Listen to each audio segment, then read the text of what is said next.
نحمده ونصلي على رسوله الكريم أما بعد فأعوذ بالله من الشيطان الرجيم بسم الله الرحمن الرحيم وآت ذا القربى حقه والمسكين وابن السبيل ولا تبذر تبذيرا إن المبذرين كانوا إخوان الشياطين وكان الشيطان لربه كفورا وإما تعرضن عنهم ابتغاء رحمة من ربك ترجوها فقل لهم قولا ميسورا وآت ذا القربى حقه اور دے دیجئے قریبیوں کو ان کا حق والمسکین اور مسکین کو وابن السبیل اور مسافر کو ولا تبذر تبذیرا اور فضول خرچی نہ کیجیے ان المبذرین کانوا اخوان الشیاطین بے شک فضول خرچی کرنے والے شیطانوں کے بھائی ہیں وَكَانَ الشَّيْطَانُ لِرَبِّهِ كَفُورًا اور شیطان تو اپنے رب کا ناشکرا ہے وَإِمَّا تُعْرِضَنَّ عَنْهُمُ ابْتِغَاءَ رَحْمَةٍ مِّن رَّبِّكَ تَرْجُوهَا اور اگر تو ان سے اعراض کرے اپنے رب کی رحمت کے حصول تک جس کی تجھے امید ہے فَقُلْ لَهُمْ قَوْلًا مَيْسُورًا پس کہہ دے ان کے لیے بات نرمی والی وَلَا تَجْعَلْ يَدَكَ مَغْلُولَةً إِلَىٰ عُنُقِكَ اور نہ بنا اپنے ہاتھ کو باندھا ہوا اپنی گردن کی جانب وَلَا تَبْسُطْهَا كُلَّ الْبَسْطِ اور نہ اسے کھول دے مکمل طور پر فَتَقْعُدَ ملوما محسورا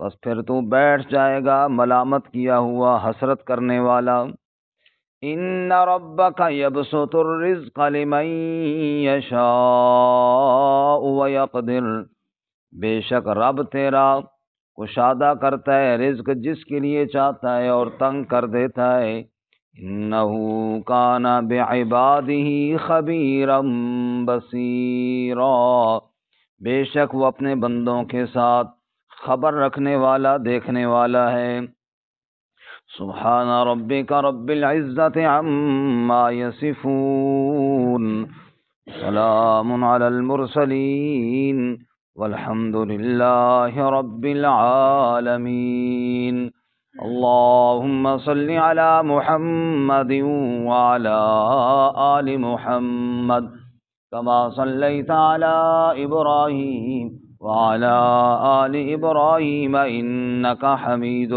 مجيد اللهم بارك على محمد وعلى آل محمد كما باركت على إبراهيم وعلى آل إبراهيم إنك حميد مجيد معزز سامعین سورۃ الاسراء کا تیسرا رکوع آیات نمبر 26 سے لے کر 30 تک تلاوت کی ہیں اللہ رب العزت ان کے مطابق صحیح بیان کی توفیق عطا فرمائے اور ہمیں قرآن و سنت پر عمل کرنے کی توفیق عطا فرمائے کل کے سبق کا خلاصہ اللہ کی عبادت کرو اور ماں باپ کی خدمت کرو آج کے سبق میں ماں باپ کے علاوہ باقی لوگوں کے حقوق کا بیان ہے ماں باپ کے حقوق چونکہ سب سے اہم تھے اس لیے ان کو پہلے بیان کیا اور اس کے بعد باقی لوگوں کے حقوق وَآتِ ذَا الْقُرْبَى حَقَّهُ قریبیوں کو ان کا حق دو ماں باپ کا ذکر تو ہو گیا جو سب سے قریبی تھے، اس کے بعد اولاد ہے، بیوی ہے، بھائی ہیں، بہنیں ہیں یا دیگر رشتہ دار ہیں۔ فرمایا جس کا جتنا حق ہے وہ ادا کرنے والے بنو۔ حقوق ادا کرنے کی کوشش جب ہر بندہ کرے تو پھر مطالبے کرنے کی ضرورت نہیں رہتی۔ ہمارے ہاں مطالبات تو کیے جاتے ہیں، ادا کرنے کی فکر نہیں کی جاتی۔ والد صاحب چاہتے ہیں کہ اولاد میری خدمت کرے، لیکن اولاد کے حقوق سے خود غافل ہے۔ اولاد چاہتی ہے کہ والدین ہمارے اوپر دست شفقت رکھیں، لیکن اولاد ماں باپ کی خدمت سے غافل ہے۔ شوہر چاہتا ہے بیوی میرے سارے حقوق ادا کرے، خود ادا کرنے سے قاصر ہے۔ بیوی چاہتی ہے شوہر میرے حقوق ادا کرے، خود توجہ دینے سے قاصر ہے۔ یہی وجہ ہے کہ بد امنی اور بے چینی ہے۔ جب ہر ایک اپنی ذمہ داری کا احساس کرے اور اللہ رسول صلی اللہ علیہ وسلم کے بتائے ہوئے احکامات پر عمل کرے تو پھر معاشرے میں امن آتا ہے۔ جناب رسول اللہ صلی اللہ علیہ وسلم نے ارشاد فرمایا، تم میں خیرکم لأہلی، تم میں سب سے بہتر وہ ہے جو اپنے اہل میں، اپنے گھر میں اچھا ہو۔ پھر آپ نے فرمایا میں اپنے گھر والوں کے لیے سب سے زیادہ اچھا ہوں۔ ام المومنین سیدہ عائشہ صدیقہ رضی اللہ تعالیٰ عنہ ارشاد فرماتی ہیں کہ رسول اللہ صلی اللہ علیہ وسلم جب گھر میں تشریف لاتے تھے تو ہمارے ساتھ گھر کے کام کاجوں میں بھی شریک ہو جاتے تھے اور ہاتھ بٹاتے تھے۔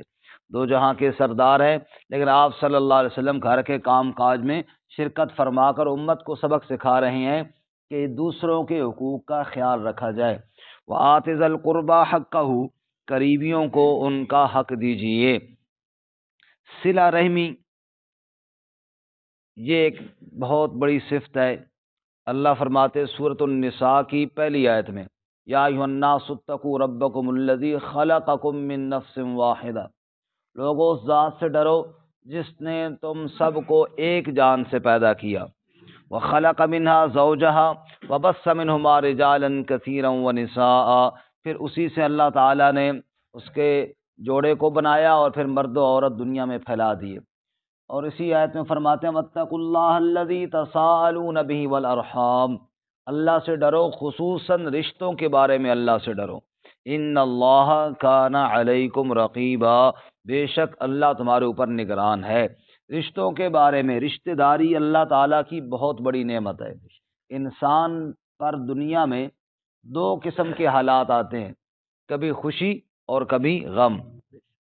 اگر خوشی کے وقت کوئی رشتہ دار نہ آئے اور بندہ اکیلا بیٹھا ہو، مثلا ایک بندے کی شادی ہے، خوشی کا موقع ہے، بیٹھا ہے اکیلا جناب، کوئی اس کے پاس نہیں آ رہا، تو وہ خوشی کا مزہ ہی نہیں رہتا۔ اسی طرح غم کے موقع پہ جب فوتگی وغیرہ ہو جائے، وہاں کوئی بندہ تعزیت کے لیے نہ آئے، مرنے والا تو ویسے مر گیا، یہ سوچ سوچ کر مر جاتا۔ ان دونوں موقعوں پر رشتہ دار آ جاتے ہیں، دوست احباب آ جاتے ہیں، خوشی دوبالا ہو جاتی ہے اور غم ہلکا ہو جاتا ہے۔ تو یہ اللہ تعالیٰ کی بہت بڑی نعمت ہے۔ اس لیے اللہ تعالیٰ فرماتے ہیں وَآتِ ذِی الْقُرْبَىٰ حَقَّهُ، قریبیوں کو ان کا حق دو۔ ہمارے ہاں شادی بیاہ کے موقع پر قریبیوں کے ساتھ تعاون کرنے کا ایک رواج تو تھا، لیکن اب وہ رواج بجائے تعاون کے ایک تاوان بنتا جا رہا ہے۔ مثال کے طور پہ میں نے جناب اس کو شادی کے موقع پر 5,000 روپے دیا تھا، اب اگلا کہتا ہے یار اب اس کے بیٹے کی شادی میں نے بھی دینا ہی ہے، کہیں نہ کہیں سے کر کے جناب وہ پورے کرنے ہیں۔ یعنی ایک کو دوسرے کو یہ قرض سمجھ لیا ہم نے، حالانکہ ایک تعاون تھا۔ ایک آدمی کی حیثیت 5,000 کی ہے، دوسرے کی 1,000 کی ہے، جتنا جس کو توفیق ہے موقع پر بندہ تعاون کر لے، خوشی کے ساتھ جو کرے، یہ تو ایک اچھی بات تھی۔ لیکن جو ایک دوسرے پر تعاون، اور یہ تو باقاعدہ ادلا بدلا شروع ہو گیا اور باقاعدہ لکھ کر رکھے جاتے ہیں۔ یہ لکھنا اور پھر اس کو نوٹ کرنا اور پھر حساب کرنا یہ شرعاً جائز نہیں۔ بعض علماء نے تو اس کو سود کے زمرے میں قرار دیا ہے، کیونکہ یہ تو پھر اس کے بدلے میں آ رہا ہے نا جی۔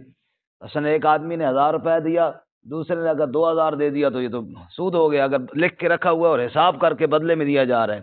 تو ایک تعاون ہونا چاہیے، اگلے کی خیرخواہی ہونی چاہیے اور اپنی حیثیت کا خیال رکھ کر ہونا چاہیے اور اگلے کی ضرورت کو مد نظر رکھ کر ہونا چاہیے۔ ضرورت جس چیز کی ہو ایسے ہی آپ صدقات خیرات میں دیکھ لیجئے کہ صدقات خیرات میں بھی ہم نے بکرے کو لازم کیا ہوا ہے. ایک آدمی ہے اس کے پاس دوائی کے پیسے نہیں ہے، ہم اس کو کہتے ہیں نہیں تو بکرا کھا، گوشت سے ڈاکٹر نے ویسے منع کیا ہوا ہے، وہ کھا نہیں سکتا. تو جو چیز اگلے کی ضرورت ہے صدقات خیرات میں بھی اسی کا لحاظ رکھا جائے، اور صدقات خیرات میں بھی وہی چیز دی جائے جو اگلے کی ضرورت ہے، ضروریات کو مد نظر رکھ کر صدقہ کیا جائے. قربانی یا بکرا یا دم یہ حج کے موقع پر یا قربانی کے موقع پر وہاں تو ہے سنت. خیرات اور صدقات میں بکرا کوئی ضروری نہیں ہے کہ جناب یہی دینا ہے. جو اگلے غریب کی ضرورت ہے اس کو وہ دیا جائے. اگر آپ بکرے کی بجائے اس کو آٹے کی بوری دے دیں، جو بیچارہ ترس رہا ہے آٹے کو اور کھانے کے لیے کچھ نہیں ہے، تو وہ اس کے لیے زیادہ مفید ہوگا. تو غرضے کے خوشی کے موقع پر ہو یا غم کے موقع پر ہو یا صدقات خیرات کے موقع پر ہو، غریب کی ضرورت کو مد نظر رکھا جائے. میں نے اس دن بھی عرض کیا کہ عجیب آپ غور کریں نا جی، اسلام کے کتنے خوبصورت احکامات ہیں. نماز کا ایک وقت ہے، وقت کے بعد نماز نہیں ہوتی، قضا ہو جائے گی. حج کا ایک وقت ہے، ذوالحجہ کے مہینے میں ہوگا اور کسی مہینے میں نہیں ہوگا. روزے کے وقت ہے، رمضان کے مہینے میں فرض ہیں، باقی مہینوں میں فرض نہیں ہے. زکوٰۃ جو اسلام ارکان میں سے ایک اہم رکن ہے، اس کا کوئی وقت نہیں ہے. کون سا ہے زکوٰۃ کا مہینہ ہے؟ نہیں، کوئی مہینہ نہیں ہے اس مہینے میں دینا لازم ہے. وجہ یہ ہے کہ زکوٰۃ دی جاتی ہے غریبوں کی ضرورت کے لیے، غریبوں کی ضرورت کے لیے. اس کے لیے کوئی خاص مہینہ اللہ نے مقرر نہیں کیا. یہ کہا ہے کہ سال کے بعد دینا لازم ہے، لیکن اگر اس نے اس سے پہلے دے دی اس کی بھی جائز ہو جائے گی.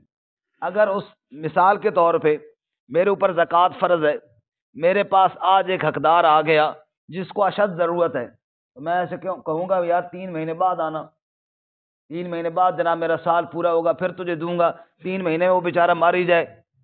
اس لیے شریعت نے کہا تیرا سال تو 3 مہینے بعد پورا ہوگا، تو آج ہی اس کو دے دے، تیری زکوٰۃ ہو جائے گی. اللہ تعالیٰ نے کیا بتایا اس میں کہ یہاں پر ضرورت مند کی ضرورت کو مد نظر رکھا جائے. زکوٰۃ میں، صدقات میں، خیرات میں ضرورت مند کی ضرورت کو مد نظر رکھا جائے. اور اگر وہ ضرورت مند میرا رشتہ دار بھی ہے، میرا بھائی ہے، میرا بھانجا ہے، میرا قریبی رشتہ دار ہے، تو اس کو جب میں دوں گا تو 2 اجر مجھے ملیں گے، ایک صدقات خیرات دینے کا اور دوسرا صلہ رحمی کرنے کا. وآت ذی القربى حقہ، فرمایا قریبیوں کو ان کا حق دے دو. اللہ تعالی ہمیں عمل کی توفیق عطا فرمائے. والمسکین، اور اس کے ساتھ ساتھ مسکین چاہے رشتہ دار نہ بھی ہو، مسکینوں کے کھانے کھلانے کی ترغیب قرآن نے کئی جگہ دی ہے. ارأیت الذی یکذب بالدین فذلک الذی یدع الیتیم ولا یحض علی طعام المسکین. کیا آپ نے دیکھا، کیا آپ جانتے ہیں جو قیامت کا منکر ہے؟ یا اللہ کون قیامت کا منکر ہے؟ فرمایا جو یتیم کو دھکے دیتا ہے اور مسکین کو کھانا نہیں کھلاتا، یہ قیامت کا منکر ہے. خود پیٹ بھر کے کھا لیا، اور اسی گاؤں میں، اسی محلے میں ایک آدمی وہ بھی ہے جس بیچارے کو 2 وقت کی روٹی میسر نہیں ہے، اس کی طرف کسی نے کوئی پرواہ نہیں کی. تو فرمایا یہ کیا ہے؟ مسکین کے کھانے کی طرف ترغیب نہیں دیتا، تو قیامت کا منکر ہے. سورۃ الماؤن میں فرمایا اگر قیامت کا یقین اس کے دل میں ہوتا تو کبھی اس طرح غریب اور مسکین کے سے لاپرواہی کا اظہار نہ کرتا. بعض دفعہ انسان دیکھتا ہے حیران رہ جاتا ہے کہ جناب سخت سردی ہے، جیسے آج کل سخت سردی کے موسم میں یہاں پہ میں نے خود اپنی آنکھوں سے مغرب کے بعد ہلکی پھلکی بارش میں عورتیں چھوٹے بچوں کو لے کر لائن لگی ہیں آٹے کی تھیلی کے لیے یا چاولوں کے ایک ڈبے کی. آخر ہم بھی قریب سے گزر کے یہ کہہ دیتے ہیں کہ آپ ایویں جی عادی ہیں، لیکن کس کا دل کرتا ہے کہ سخت ٹھنڈ میں اور بارش میں گھر کو چھوڑ کر آخر کچھ نہ کچھ ان کی ضرورت تو ہے نا، تو ایک چاولوں کے ڈبے کے لیے کھڑے ہیں یا آٹے کے ایک تھیلے کے لیے کھڑے ہیں. تو اللہ تعالیٰ فرماتے ہیں مسکینوں کا خیال کرو، غریبوں کا خیال کرو. ہم وہاں پہ لاکھوں روپے لگا دیتے ہیں جہاں پہ تھوڑی نمود و نمائش ہو، اور خفیہ طور پر کسی غریب مسکین کو دیتے ہوئے کتراتے ہیں کبھی جناب خیال ہی نہیں کیا، حالانکہ یہ جو خفیہ دینے والا ہے، رسول اللہ صلی اللہ علیہ وسلم نے فرمایا اللہ کے عرش کے سائے کے نیچے ہوگا قیامت والے دن، قیامت کی گرمی سے اللہ اس کو بچائیں گے۔ کیوں؟ اس نے بالکل دنیا کی کوئی لالچ تو رکھی نہیں ہے نا، نہ دنیا کا کوئی مفاد، نہ دنیا کی نمود، خالص لوجہ اللہ، اللہ کی رضا کے لیے دی ہے۔ اللہ ہمیں توفیق عطا فرمائے۔ تو فرمایا وآت ذی القربى حقہ والمسکین وابن السبیل، اور مسافروں کے ساتھ تعاون کیا جائے۔ ایک آدمی بے شک وہ مالدار ہے لیکن اب سفر پہ ہے، آپ کے ہاں مہمان آیا ہے تو آپ اس کی خدمت کریں۔ حتیٰ کہ ایک آدمی مسافر ہے اور اس کے کوئی ضرورت پیش آئی ہے تو اس کو زکوٰۃ بھی دی جا سکتی ہے اگر اور پیسے نہ ہوں تو۔ فقہاء نے یہ مسئلہ لکھا ہے کہ مسافر ہے اور اس وقت وہ ضرورت مند ہو گیا ہے تو آپ پہ لازم ہے کہ آپ اس کے ساتھ تعاون کریں۔ اسلام ہمدردی کا سبق سکھاتا ہے، اسلام حسن سلوک کا سبق سکھاتا ہے، اسلام مودت کا سبق سکھاتا ہے، اور بے رخی اور دوسروں سے لاپرواہی کہ میں تو کھاؤں پیوں مجھے دوسرے کی کیا پرواہ ہے، فرمایا اس چیز کا سبق اسلام نہیں سکھاتا۔ میرے نبی صلی اللہ علیہ وسلم نے تو یہاں تک فرمایا کہ ایک عورت نے پیاسے کتے کو پانی پلایا تو اللہ نے اس کی مغفرت فرما دی۔ تو یہ ہمارے لیے نمونہ ہے نا، یہ باتیں حضور صلی اللہ علیہ وسلم کی ہمارے لیے مثال ہے کہ حضور اقدس صلی اللہ علیہ وسلم ہمیں سمجھا رہے ہیں کہ دوسروں کی خاطر، دوسروں کے لیے کچھ کرنا سیکھو، صرف اپنے لیے ہی نہیں۔ ولا تبذر تبذیرا، اب عجیب اللہ تعالیٰ کا انداز ہے، قریبیوں کو حق دو، مسکینوں کو دو، مسافروں کو دو، ولا تبذر تبذیرا، اور فضول خرچی نہ کرو۔ اب اس فضول خرچی کو اللہ نے یہاں جوڑا۔ اللہ تعالیٰ یہ کہنا چاہتے ہیں لوگوں فضول کاموں میں تم کتنے لٹا دیتے ہو، اور غریب اور مسکین جو بھوکا مر رہا ہے اس کی طرف تمہیں پرواہ کوئی نہیں ہوتی۔ ولا تبذر تبذیرا۔ ایک ہوتا ہے اسراف۔ اسراف یہ ہے، مثال کے طور پہ ولیمہ کرنا ہے، کوئی اور ایسا موقع ہے اس میں ہم نے اچھا کھانا بنانا ہے، کوئی منع نہیں ہے، بنا سکتے ہیں، لیکن اسراف یہ ہے کہ کئی ڈشیں اس میں بنا دی جائیں۔ ٹھیک ہے آپ میٹھی بنا لیں اور جناب دوسری چیز بنا لیں، لیکن اتنی زیادہ کہ جناب بندہ گنتے گنتے تھک جائے۔ جیسے کہ ہم نے خود کئی ولیموں میں دیکھا، وہ کہتے ہیں کہ مولوی میٹھا زیادہ کھاتے ہیں، لیکن وہاں جا کے مولوی بھی دیکھ کے حیران ہو جاتے ہیں، اب کھائیں تو کھائیں کون سی؟ سمجھ آئی؟ اتنی میٹھی ڈشیں جناب، وہ بندہ گن گن کے تھک جاتا ہے جناب۔ اب اس میں کیا ہوگا کہ وہ سب کی ضرورت تو نہیں ہے نا، سب کھا سکتے ہیں، وہ نمود و نمائش آ جائے گی۔ یہ ہے اسراف۔ یہ کیا ہے؟ حضور اقدس صلی اللہ علیہ وسلم نے اسراف سے منع فرمایا۔ آپ نے فرمایا کہ پانی میں بھی اسراف نہ کرو۔ کہا جی پانی میں بھی اسراف ہے؟ فرمایا جی، نہر کے کنارے بیٹھو تب بھی اسراف ہے، جتنا ضرورت ہے اتنا استعمال کرو، ضرورت سے زیادہ استعمال نہ کرو۔ جیسے ہمارے ہاں کئی ہمارے بھائی وہ مسواک کر رہے ہوتے ہیں، ٹوٹی کھول دیتے ہیں، وہ ٹوٹی کھلی رہتی ہے، وہ مزے سے جناب مسواک کر رہے یا میل اتار رہے ہوتے ہیں، اور جناب اس سر کیا ہے 2 بالٹی پانی ضائع ہو گیا، تو یہ کیا ہے؟ گناہ ہے۔ یہ کیا ہے؟ گناہ ہے۔ پانی کا استعمال جائز ہے، لیکن یہ جو اضافی آپ ضائع کر رہے ہیں ساتھ، ضرورت سے زیادہ، ضرورت اب ایک لوٹے کے ساتھ وضو ہو جاتا ہے، اور ہمارے ہاں کتنا ہوتا ہے جناب بالٹیوں کی بالٹیاں لگ جاتی ہیں، تو یہ کیا ہے؟ 10 آدمی وضو اس سے کر لیں، تو یہ کیا ہے؟ اسراف ہے۔ اسراف سے منع کیا گیا۔ تو جو شریعت پانی میں اسراف سے منع کرتی ہے، وہ رزق یوں اسراف کو کہاں جائز کرا دیتی ہے کہ جناب وہ ایسے جناب بے تحاشا، اس میں صرف کیا ہے؟ یہ نمود و نمائش ہے، صرف یہ دکھلاوا ہے کہ ہم نے جناب اتنی ڈشیں تیار کر لی ہیں۔ تو ایک ہے اسراف، اور ایک ہے تبذیر۔ اسراف تو یہ تھا کہ جس چیز کی ضرورت تھی اس میں آپ نے اضافہ کر دیا، اور تبذیر یہ ہے کہ جس چیز کی ضرورت ہی نہ تھی اس میں آپ نے لاکھوں روپے لگا دیے۔ یہ جو ناچ گانے ہوتے ہیں ان کی ضرورت ہے؟ اس کے بغیر نکاح نہیں ہو سکتا، ولیمہ نہیں ہو سکتا، سب کچھ ہو سکتا ہے۔ اس میں کتنے روپے لگ جاتے ہیں، بے حسابہ خرچہ ہو جائے جناب، اور جناب ناچنے والے منگائے جا رہے ہیں اور پتہ نہیں کیا کیا، اور لمبی لمبی سکرینیں بڑی بڑی لگائی جاتی ہیں، اور پھر اس پہ کیا سے کیا چلایا جاتا ہے، اور نعوذ باللہ بعض جگہوں میں پھر شراب کھلایا جاتا ہے، اور پتہ نہیں کیا سے کیا چلایا جاتا ہے۔ یہ ساری چیزیں وہ ہیں تبذیر کہ جہاں جن کی ضرورت ہی سر اس میں نہیں تھی، جو شرعاً کرنے کی اجازت ہی نہیں تھی، ان میں آپ نے لاکھوں روپے لگا دی. سمجھ آئی؟ تو لاکھوں کروڑوں روپے لگا دیے کھانے پینے میں، اور لاکھوں روپے لگا دیے ان تبذیر میں اور فضول خرچی میں. رولا آگے پہ گیا مولوی دی فیس پہ. سمجھ آئی؟ آخر میں رولا آگے پہ گیا مولوی کی فیس پہ. مولوی صاحب کتنے پیسے جی؟ وہ بیچارے جی دے دو جڑے مرضی نے دے دو. نہیں پھر بھی 10. اس کو تو غریب آخر جی 10,000. 10,000 کتنی فیس ہو گئی جی تھوڑی؟ سمجھ آئی؟ اچھا جی جڑے مرضی نے دے دو. تو میں نے خود اپنے کانوں سے سنا، مجھے تو خیر اللہ کا شکر کسی نے نہیں کہا، لیکن میں نے سنا ضرور ہے. یہ مولوی بھی ایک بڑا غرق کیتا ہے، ہوں اتنے زیادہ پیسے مانگ رہے ہیں. یہ جو حال آپ نے بک کرایا، یہ جو آپ نے ناچنے والے منگوائے، وہ سارے فری میں آ گئے ماشاءاللہ، سارے ثواب کے لیے. تو مقصد کیا ہے کہ جو صحیح کام ہے، نکاح کے بغیر ولیمہ ہو سکتا ہے جی؟ نہیں اور ڈھول ڈھمکے کے بغیر ہو سکتا ہے؟ ہو سکتا ہے.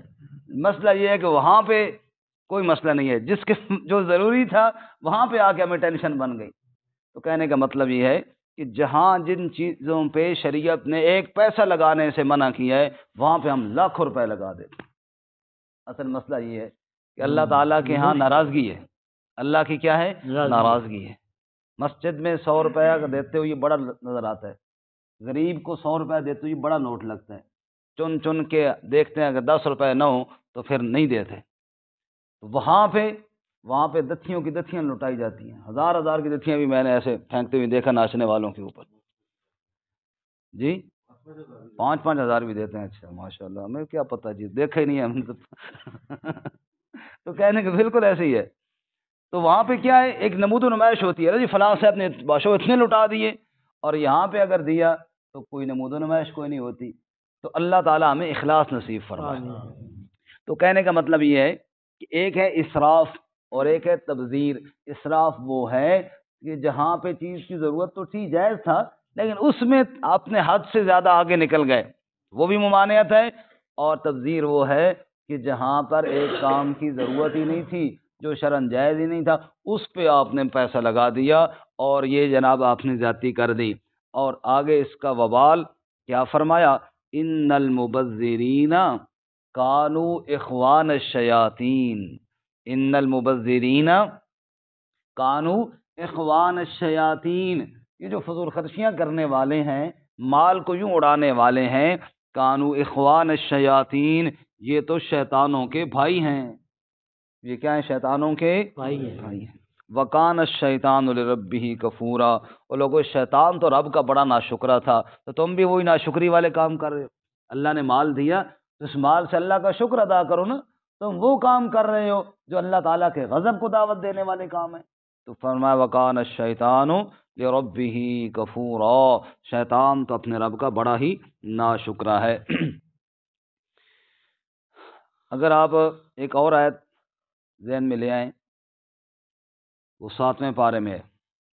وہاں پہ اللہ تعالیٰ فرماتے ہیں جو جہاں پہ اللہ نے شراب اور جوئے سے منع کیا نا، انما یرید الشیطان ان یوقع بینکم العداوۃ والبغضاء فی الخمر والمیسر.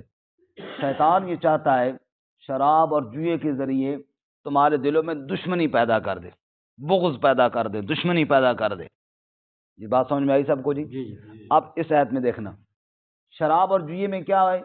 شیطان کا مشن یہ ہے کہ لوگوں کے دلوں میں نفرت پیدا ہو جائے، دوسروں کے بارے میں بغض پیدا ہو جائے. اب یہاں پر فرمایا فضول خرچی کرنے والا شیطانوں کا بھائی ہے. کیا مطلب ہے؟ مثال کے طور پہ ایک آدمی بڑا رئیس آدمی ہے، کئی ملازم ہے، تو اس کے ہاں کوئی شادی کا فنکشن ہے، اس نے جناب بے دریغ پیسہ لٹا دیا. ناچنے والے آ رہے ہیں، گانے والے آ رہے ہیں، اور پورا علاقہ جناب اس نے لائٹیں لگا دی ہیں، اور جناب یہ ہو رہا ہے، شراب کباب کی محفلیں سجائی جا رہی ہیں، اور لاکھوں روپے لگ گئے اس پر جی. اب وہاں پر وہی جو ملازم ہیں جو یہ کام کر رہے ہیں، وہ بیچارے تو غریب ہوتے ہیں نا. اس کے گھر میں بھی بچی ہے، اس کے گھر میں بھی بیٹا ہے، وہ بھی چاہتا ہے کہ میں بھی شادی کروں، لیکن اس کے پاس پیسے نہیں ہیں، خرچہ نہیں ہے، اپنی بیٹی کو رخصت کرنے کے لیے کوئی نہیں ہے. تو یہ اس کو مالک جو اتنا کچھ کر رہا ہے، اگر وہ ملازم ایک دن کہہ دے سر جی صاحب جی میری بیٹی کی شادی ہے تو میں نے بھی کچھ سامان لینا ہے، اور جاؤ اپنا کام کرو. بہت مشکل ہوا تو اس کو 1000-2000 روپے دے دیا، اس کے ساتھ اس کا کیا بنے گا؟ تو اس کے دل میں اس مالک کی محبت آئے گی یا نفرت آئے گی؟ نفرت آئے گی. جو شیطان نفرتیں ڈالنا چاہتا ہے، فضول خرچ بھی نفرتیں پیدا کر رہا ہے. اس لیے فرمایا یہ شیطانوں کے بھائی ہیں. جو کام شیطان کرتا ہے وہی کام فضول خرچ بھی کر رہا ہے. آخر کل وہی ملازم شاید چھرا لے کر اس کا پیٹ پھاڑے اور اس کی دولت چھیننے کی کوشش کرے. کیوں؟ یہ سب کچھ اپنی آنکھوں سے دیکھ رہا تھا اور اس کے دل میں نفرت آ چکی تھی، اور غربت کی وجہ سے وہ پریشان بھی تھا. تو پریشان آدمی تو کچھ بھی کر لیتا ہے.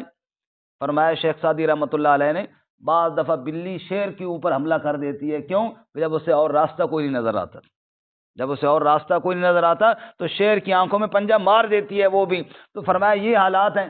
تو اب جیسے شرابی آدمی یا جیسے جوئے والا جوا جیت کر دوسروں کے دلوں میں اپنے لیے بغض پیدا کرتا ہے، ایسے فضول خرچ آدمی بھی معاشرے میں بغض اور نفرت پیدا کرتا ہے.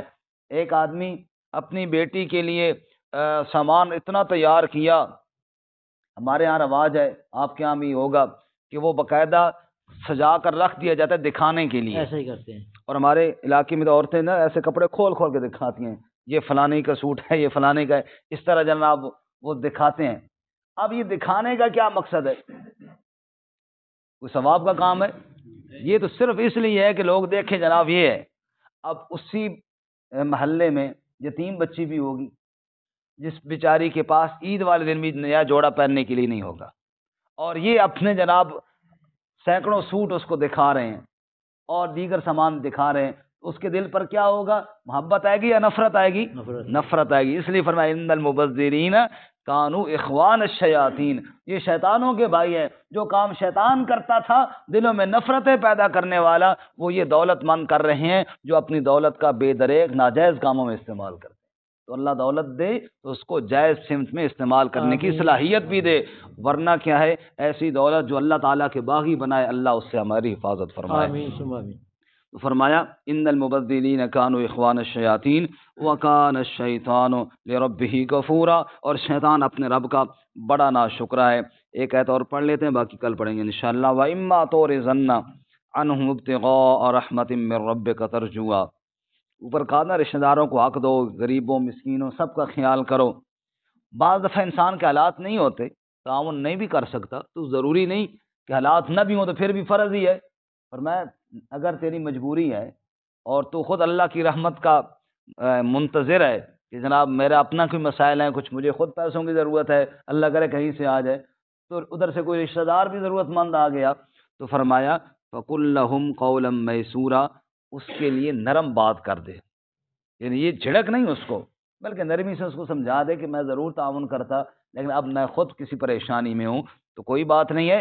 لیکن جھڑکنا اور کسی کو دھتکارنا اور بد اخلاقی کرنا یہ مناسب نہیں ہے. لفظی میں نے دھیان کر لیجئے. وَإِمَّا تُعْرِضَنَّ عَنْهُمْ، اور اگر تو ان سے اعراض کرے، منہ موڑنا پڑ جائے تجھے، کیوں؟ ابتغاء رحمت من ربک ترجوہا، رب کی رحمت کی تلاش میں جس کا تو منتظر ہے، جس کی تو امید رکھتا ہے، تجھے خود ضرورت ہے، تو خود انتظار میں ہے کہ اللہ میرا کوئی ذریعہ بنائے. اتنے میں ایک بندہ کوئی آگے جی میرے ساتھ تعاون کرو، تو اس کو بتاؤ میرے بھائی میں تو خود بڑا اس وقت پریشان ہوں. تو فَقُل لَّهُمْ قَوْلًا مَيْسُورًا، بات نرمی کے ساتھ کر کے اسے رخصت کر دو. اللہ تعالیٰ میں عمل کی توفیق عطا فرمائے. وآخر